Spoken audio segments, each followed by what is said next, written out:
You're not really part of our immediate family, Margaret. We're keeping Mother's Day small this year. That was the text my daughter-in-law sent me at 8:12 on Sunday morning, just as I was tying the ribbon around the small bouquet of white lilies I had bought the day before. I stood in my kitchen for a long moment, my reading glasses sliding down my nose, staring at the words on my phone. 72 years old, and somehow I had just been uninvited from Mother's Day. I didn't call her. I didn't call my son. I set the bouquet on the counter, smoothed the front of my light blue cardigan, and made myself a cup of coffee. The house was quiet, the way it has been since my husband, Richard, passed 3 years ago. The clock above the stove ticked steadily. Outside, the maple tree in my front yard swayed in a mild May breeze. It was a beautiful morning. I had planned to bring homemade lemon bars to Daniel and Heather's house, the kind Daniel used to beg for when he was 10 years old, crumbs all over his Little League uniform. I had even taken out the good serving dish, the white porcelain one with the thin gold trim we received as a wedding gift in 1974. I wrapped the lemon bars carefully in parchment paper anyway. Old habits don't disappear overnight. Around 10 a.m., my phone buzzed again. This time it wasn't a message. It was a notification. A photo. Heather had posted it on Facebook. Mother's Day brunch with my favorite people. The caption read. There was Daniel, smiling in a crisp navy shirt. There were the children, Emma and Luke, holding bright pink carnations. And there was Heather, front and center at the table I recognized instantly, the oak dining table Daniel had inherited from us last year. There was no empty chair. No place set for me. I enlarged the photo with my thumb. Pancakes stacked high. A silver pitcher of maple syrup. A vase of tulips. The sunlight through their bay window looked warm and generous. I took a slow sip of my coffee. It had already gone lukewarm. I didn't feel angry. Not at first. Just something quieter. Something heavier.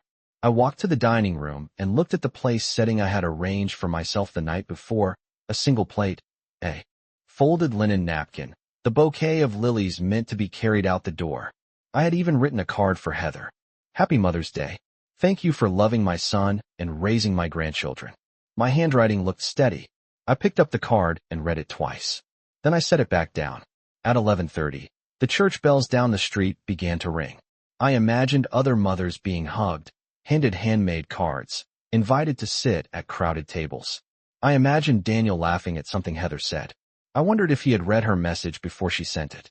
I wondered if he had hesitated. The house remained silent. I walked to the window and watched a neighbor's family loading into their SUV. The grandmother carefully helped into the front passenger seat. I smiled, a small, private smile that surprised even me. If I wasn't family, then perhaps it was time I stopped acting like the safety net beneath them. I turned away from the window, picked up my phone, and opened my contacts. There was one number I hadn't called in a long time. My attorney's office was closed on Sundays, but voicemail would do. I pressed dial and listened to the steady ringing, my reflection faint in the glass of the hallway mirror.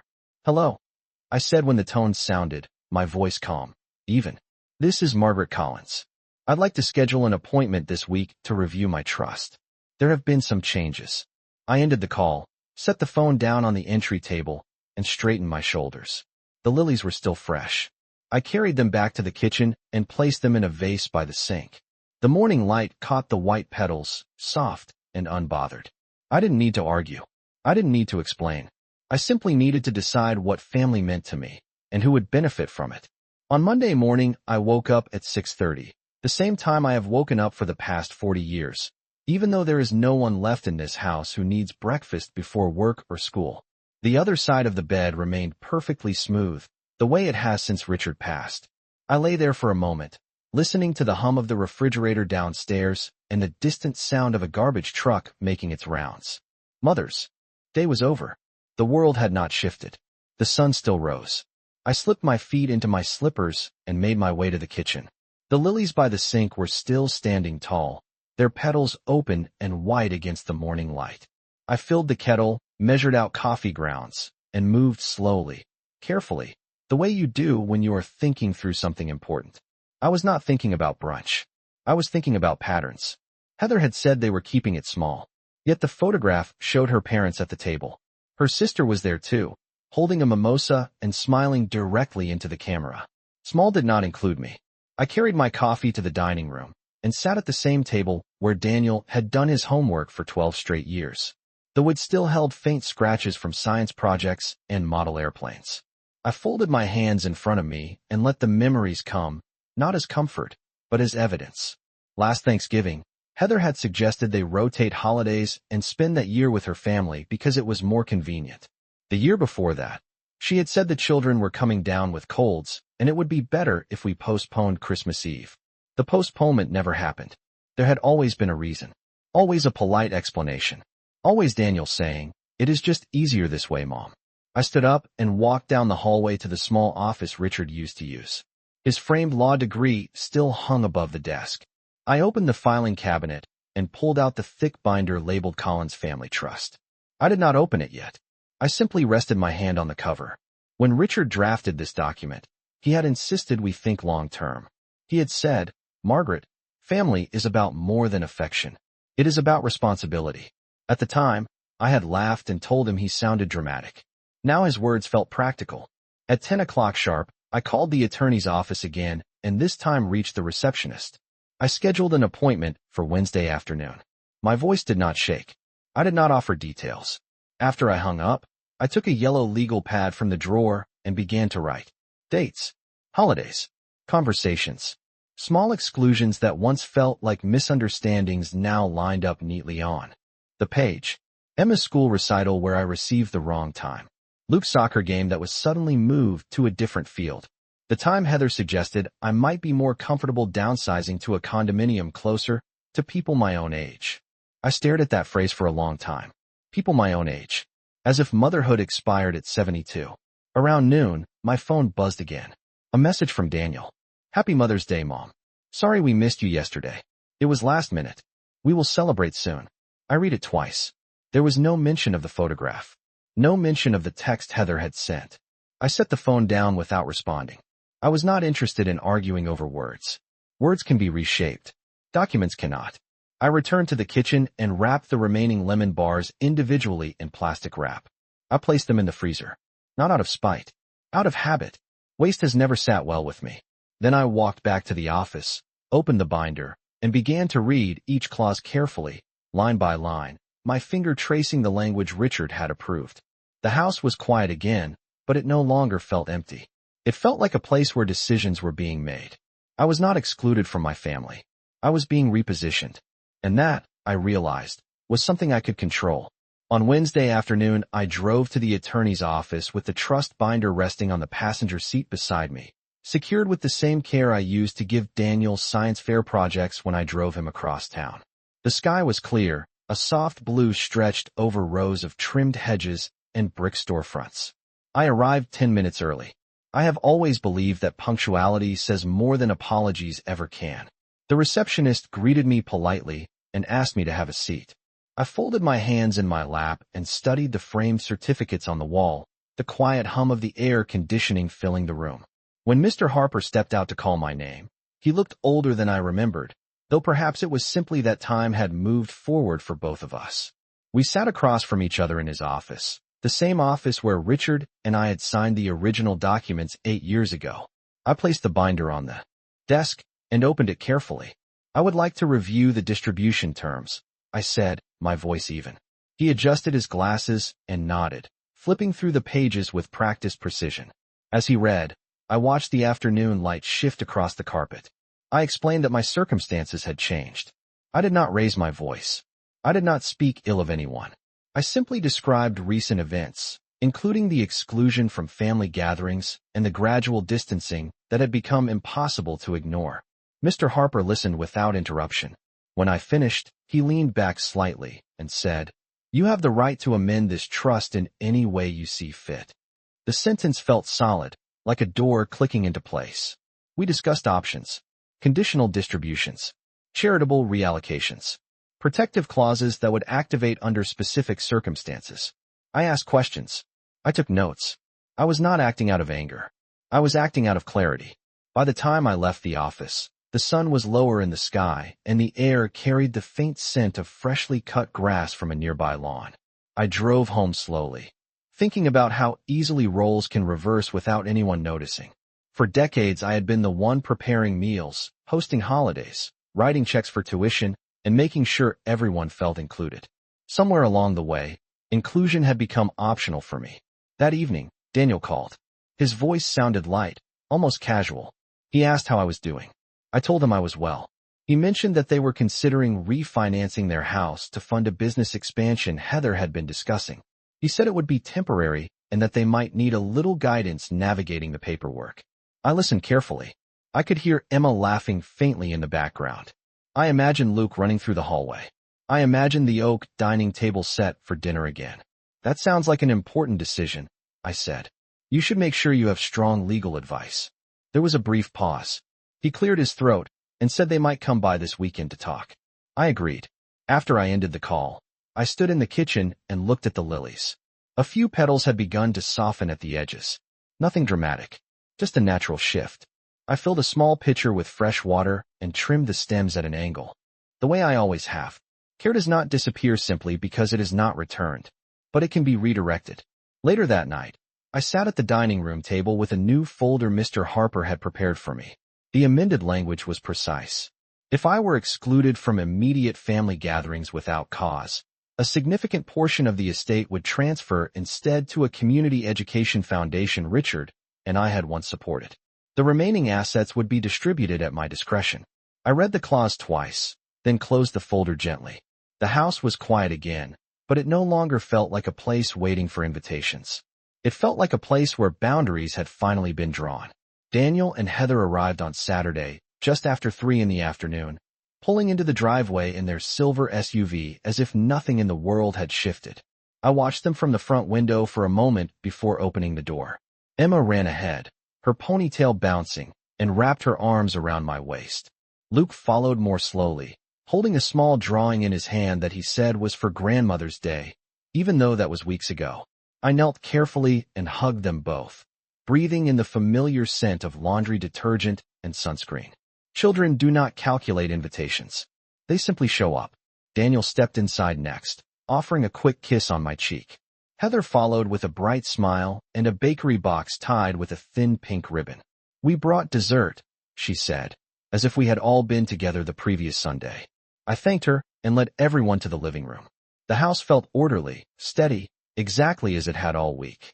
I had brewed coffee and set out glasses of iced tea, the condensation gathering neatly on coasters. We sat down, and for a few minutes the conversation revolved around school projects and summer plans. Heather described her business idea with animated gestures, explaining how refinancing their home would free up capital for expansion. Daniel nodded in agreement, occasionally glancing at me with a hopeful expression. I listened without interrupting. When she finished, there was a brief pause, the kind that often reveals more than words. We were hoping you might look over the numbers with us, Daniel said carefully. You and Dad always had a good head for finances. I folded my hands in my lap and considered his tone. It was respectful. It was familiar. It was also selective. I am glad you came to talk, I said evenly. Financial decisions deserve attention. Heather leaned forward slightly. We just want to make sure everything is secure for the kids, she added. I noticed how easily the word everything can stretch to include more than it seems. I stood and walked to the hallway table where I had placed the new folder from Mr. Harper. I did not rush. I returned to my seat and rested the folder gently on my knee. Daniel's eyes flickered toward it. I met with Mr. Harper this week, I said. I reviewed my trust. The room grew quieter. Even the children seemed to sense a shift in the air. Heather's smile tightened just slightly, though she did not speak. Your father and I created that trust to protect our family, I continued. Protection sometimes requires clarity. Daniel cleared his throat. Of course, Mom. We understand. I opened the folder and removed a single page, placing it on the coffee table between us. The language was formal, but the meaning was simple. Distribution of certain assets would now depend on demonstrated inclusion and consistent family participation. Exclusion without cause would activate alternative beneficiaries. I did not elaborate. I did not accuse. I allowed the words to exist on their own. Heather's eyes moved quickly across the page. Daniel read more slowly, his brow furrowing as he reached the final paragraph. No one raised their voice. No one argued. The clock on the mantel ticked steadily. Finally, Daniel looked up. Mom, this seems specific. I nodded once. So was last Sunday. The sentence settled gently into the room. Emma shifted closer to me on the sofa, resting her head against my arm. I placed my hand over hers. Heather straightened in her seat and folded her hands together, her expression thoughtful now rather than bright. "We never meant to hurt you," she said carefully. I met her gaze without hostility. Intent and impact are not always the same. The children soon drifted toward the backyard, chasing each other across the lawn. Daniel remained seated, reading the clause again as if hoping the wording might change. It did not. The lilies in the kitchen had begun to fade, but their scent still lingered faintly in the air. I had not shouted. I had not demanded apologies. I had simply adjusted the terms under which my love would continue to be taken for granted. In that quiet living room, with sunlight stretching across the carpet and my family seated before me, I felt something steady inside my chest. Respect does not arrive through invitations. Sometimes it arrives through boundaries. After they left that afternoon, the house felt different, not heavier, not lighter, simply clearer. I stood at the front door and watched Daniel reverse the SUV down the driveway. Heather waved through the windshield, her smile polite and measured. The children pressed their hands to the glass. I lifted my hand in return and waited until the car disappeared at the end of the street before closing the door. The silence that followed did not sting. It settled. I walked back into the living room and gathered the papers from the coffee table, sliding the amended clause carefully back into its folder. Nothing dramatic had happened. No raised voices. No slammed doors. Yet something irreversible had shifted. That evening Daniel called. His voice was softer than usual, stripped of the casual confidence he carried earlier. He said he understood why I felt hurt. He said perhaps things had gotten busy and unbalanced. He did not apologize directly, but he circled the idea carefully, as though approaching something fragile. I listened without interrupting. When he finished, I told him I appreciated the conversation. I did not mention the trust. I did not need to. The clause now existed in his mind as clearly as it did on paper. Over the next 2 weeks, subtle changes began to unfold. On Wednesday afternoon, I received a handwritten note from Emma tucked inside an envelope decorated with stickers. She thanked me for always coming to her school events and said she hoped I would come to her music recital in June. The invitation included the exact time and location. On Friday evening, Heather sent a message asking if I would like to join them for dinner on Sunday. No mention of keeping it small. I noticed the phrasing. It was direct. It included me. I accepted. When Sunday arrived, I drove to their house carrying a bowl of fresh fruit salad, the kind Richard used to prepare in the summer. The table was set with 5 plates and 1 additional place setting at the head. Mine. Heather greeted me at the door, her tone steady. Daniel pulled out my chair before sitting down. The children chatted about school and summer plans. There was no theatrical warmth, no exaggerated kindness. Just space. Space at the table. Space in the conversation. During dessert, Daniel mentioned the refinancing again, this time more cautiously. He said they were reviewing all their options and wanted to proceed responsibly. I nodded and suggested they consult their own attorney before making commitments. Heather did not challenge the advice. She simply listened. I realized then that boundaries do not end relationships. They redefine them. After dinner, Emma showed me her room and asked if I would help her practice her recital piece the following weekend. I agreed. Luke insisted on demonstrating a new card trick. Heather stood in the doorway watching quietly, not with irritation, not with triumph, but with awareness. When I returned home that night, I placed my purse on the hallway table and paused beside the vase of lilies. Most of the petals had fallen. I gathered them gently and replaced the arrangement with a simple sprig of greenery from the garden. The house felt balanced again, not because everything had been repaired, but because the expectations had been clarified. A few days later, Mr. Harper called to confirm that the amended trust documents had been finalized and recorded. I thanked him and set the phone down. I did not feel victorious. I felt steady. The following Sunday, Daniel called early in the morning and asked if I would like to join them for a picnic at the park after church. He said the children had insisted. I smiled at the word insisted. I told him I would bring lemonade. As I hung up, I looked around the quiet kitchen, the sunlight stretching across the counter, and understood something simple. Respect does not grow from fear. It grows from understanding that access is not automatic. It is earned, protected, and, when necessary, defined. I had not withdrawn my love. I had adjusted its terms. And for the first time in a long while, those terms were being heard. The picnic at the park took place the following Sunday beneath a wide oak tree that cast long, patient shadows across the grass. I arrived with a glass pitcher of lemonade and a folded blanket tucked under my arm. Daniel was already there setting out paper plates, and Heather was unpacking sandwiches from a woven basket. The children ran in loose circles, chasing each other with the kind of energy that ignores adult tension entirely. I noticed that Daniel had brought an extra lawn chair and placed it beside his own. He did not mention it. He simply gestured toward it when I approached. I sat down and poured lemonade into plastic cups, handing them out one by one. No one made a speech about inclusion. No one referenced the trust. Yet the atmosphere felt measured, careful, as though everyone understood that something fragile had been repaired but not forgotten. After lunch, while the children climbed the playground structure, Daniel and Heather sat across from me on the blanket. Heather cleared her throat and explained that they had met with their attorney to review the refinancing plan. She said they wanted to make sure they were not overextending themselves. Her tone was steady, not defensive. Daniel added that he had been thinking about balance, about making sure holidays and celebrations felt fair. He did not look at me when he said it, but his voice carried weight. I nodded once. Advice is most effective when it is not forced.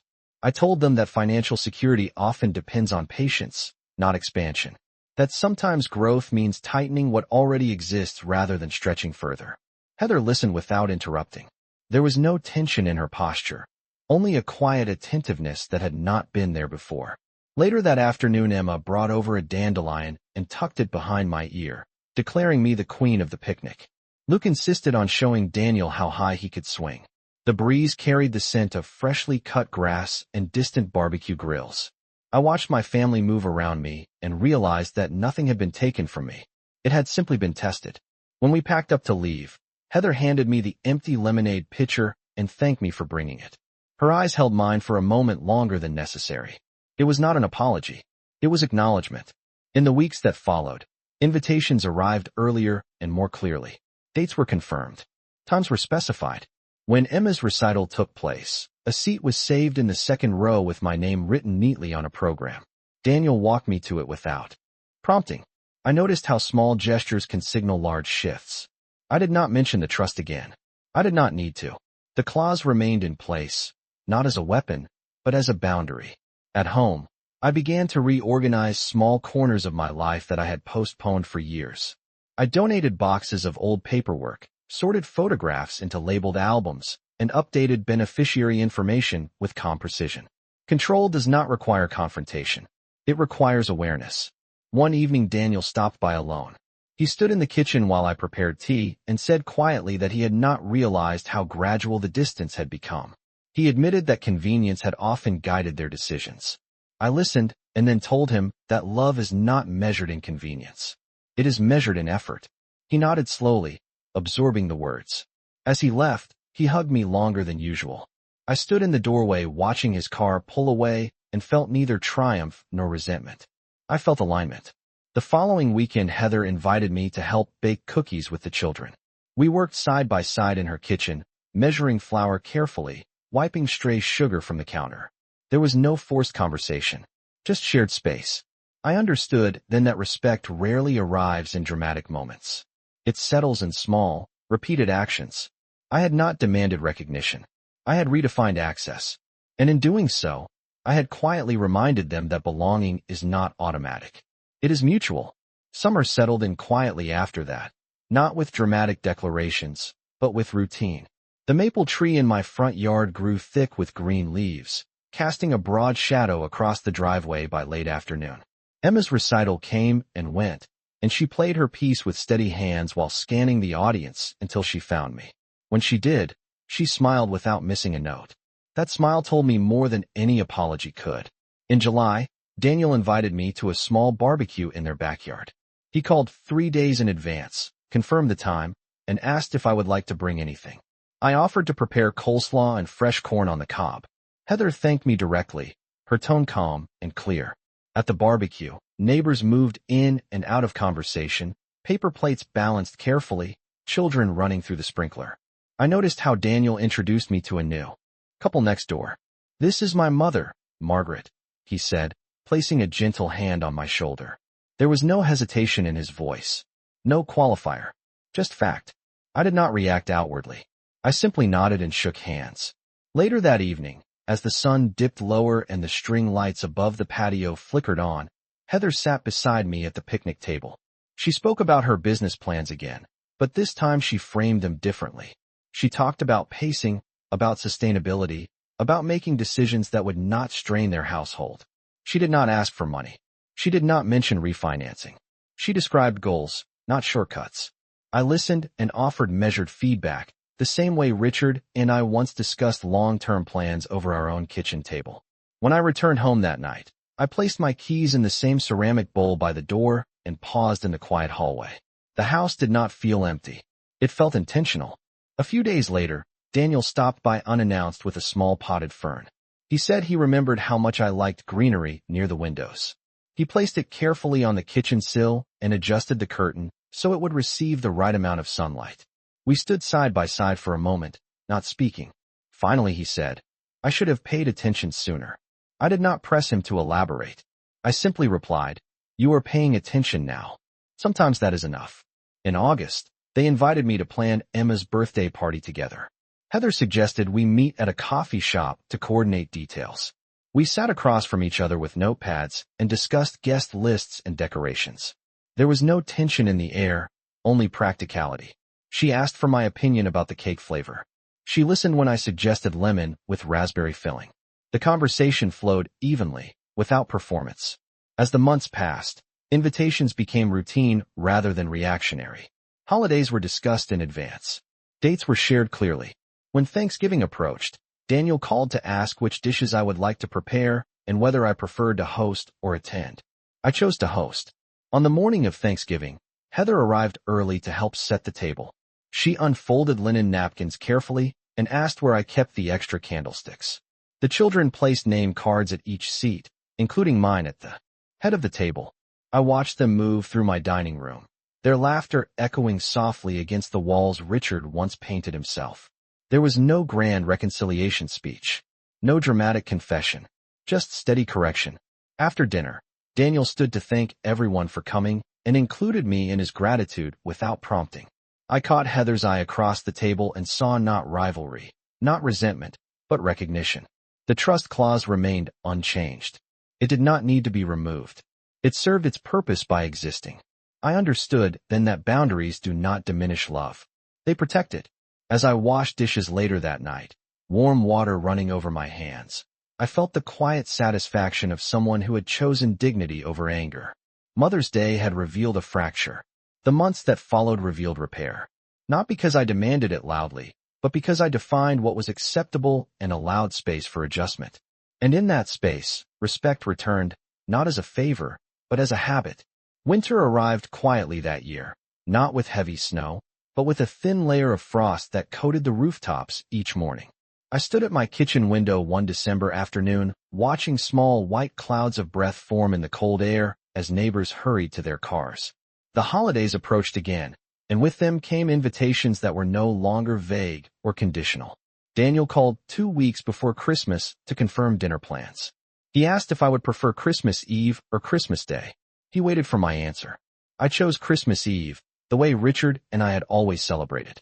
On the morning of the 24th, I woke before sunrise and walked through the house, turning on small lamps, letting a soft golden light fill the rooms.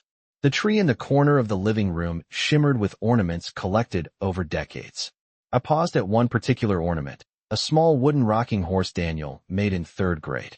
I ran my fingers over its faded paint and felt something steady inside me. By early afternoon, Heather arrived with wrapped gifts and a covered dish. She stepped into my kitchen and asked where I would like the casserole placed. There was no assumption. There was no rearranging without permission. Daniel followed with armfuls of presents and set them down exactly where I directed. The children rushed to the tree, their laughter filling the space that once felt uncertain. As we prepared dinner together, Heather stood beside me at the stove and asked about the stuffing recipe. She wrote it down carefully on a small notepad. I noticed that she did not glance at her phone once. During dinner, Daniel raised his glass and thanked me for hosting, acknowledging the traditions that had shaped his childhood. He spoke clearly, without hesitation. I listened and allowed the moment to settle naturally. After dessert, while the children played with their new toys on the living room rug, Heather approached me quietly. She said she had been thinking about last spring and how easily small decisions can create distance. She did not justify. She did not deflect. She simply said she was grateful that I had not withdrawn from them entirely. I looked at her and understood that growth rarely announces itself loudly. It reveals itself in humility. I told her that family requires effort from everyone, including me. The words felt balanced. Later that evening, as the fire in the fireplace dimmed and the house grew quiet again, Daniel lingered near the doorway before leaving. He hugged me and said, "Next Mother's Day, we are coming here." He did not phrase it as a question. He stated it as intention. I nodded once. The following May arrived with blooming tulips along my walkway. On Mother's Day morning, I heard a knock at the door just after 9 o'clock. When I opened it, Daniel stood there holding a bouquet of white lilies, Emma and Luke beside him with handmade cards, and Heather carrying a covered dish. "We are not keeping it small this year," Heather said gently. They stepped inside without waiting for permission, not out of disregard, but out of belonging. The table was already set for 5. I had prepared lemon bars again, this time not out of habit, but out of choice. As we sat together, sunlight streamed through the windows and settled warmly across the table. There was no mention of trust documents, no reference to past exclusions. The boundary remained invisible but understood. I watched my family laugh and pass plates across the table and realized that nothing about this day felt forced. Respect had not been demanded. It had been restored. And as Emma leaned against my shoulder and Daniel reached for another lemon bar, I understood that. Sometimes the most powerful correction is quiet, deliberate, and unwavering. The year had come full circle, not because I forgot what happened, but because I chose not to allow it to define what followed. By the time summer returned again, I had stopped measuring time by holidays and started measuring it by consistency. The maple tree in my yard was full once more, its leaves thick and steady against the sky. On a warm June evening, I sat on my front porch with a glass of iced tea, watching the neighborhood settle into its familiar rhythm. Daniel had called earlier that day, not to ask for advice, not to confirm a date, but simply to check in. He told me about a small success at work. He asked how my garden was doing. The conversation felt easy, unforced. When we hung up, I realized how different that felt from the careful tone he once carried, the one shaped by avoidance. A few days later, Heather stopped by with Emma and Luke after school. They brought a small framed photograph from Mother's Day. In it, we were all seated around my dining table, sunlight across our shoulders, lemon bars half eaten on dessert plates. Heather handed it to me and said she thought I might like to keep a copy. I looked at the image closely. There was no tension in my expression, no guarded posture, just presence. I placed the frame on the hallway table beneath the mirror and stepped back to see how it fit in the space. It did not feel like proof of victory. It felt like confirmation of balance. Later that evening, after they left, I walked into the office where Richard's degree still hung above the desk. I opened the filing cabinet and removed the trust binder once more. I read through the amended clause slowly, my finger tracing the lines that had once seemed so sharp. The language had not changed. The condition remained, but the urgency I once felt while drafting it had softened. I understood now that the document was never meant to punish. It was meant to protect. I closed the binder and returned it to its place. Boundaries, once drawn, do not need to be displayed constantly. They simply need to exist. In August, Daniel and Heather invited me to join them on a weekend trip to a small lake. 2 hours north of town. We rented a modest cabin with a wooden dock that stretched out over calm water. In the early mornings, I sat with a blanket around my shoulders and watched the mist lift slowly from the surface. Emma would join me with a mug of hot chocolate, asking questions about when Daniel was her age. Luke tried to skip stones across the water, counting each bounce proudly. Heather prepared breakfast inside, and Daniel joined her without prompting. There was no hierarchy, no quiet competition, just shared effort. On the second evening, as the sun dipped low and painted the lake in soft gold, Daniel sat beside me on the dock. He said he had been thinking about responsibility, about how easy it is to assume someone will always be there without acknowledgment. He did not refer to any specific day. He did not need to. I told him that love without respect becomes fragile. Respect without love becomes distant. The two must move together. He nodded and stared out at the water, absorbing the words without argument. When we returned home from the lake, the house felt familiar and calm. I placed the framed Mother's Day photograph on the mantel and adjusted it slightly so it faced the center of the room. I understood then that what began as exclusion had revealed something essential. I had not demanded to be included. I had redefined what inclusion required. I had not withdrawn affection. I had clarified expectation. And in doing so, I had reminded myself as much as them that dignity is quiet but firm. On the following Mother's Day, when Daniel knocked at my door with lilies once again, I did not measure the gesture against the past. I opened the door and welcomed them in, not because I had forgotten, but because I had chosen strength over resentment. If I was not family, neither was my support. If I was family, then respect would follow. And now, as I look around my home, I see not a battlefield of pride, but a table set evenly, chairs filled without hesitation, and a place that no longer needs to be defended because it is understood.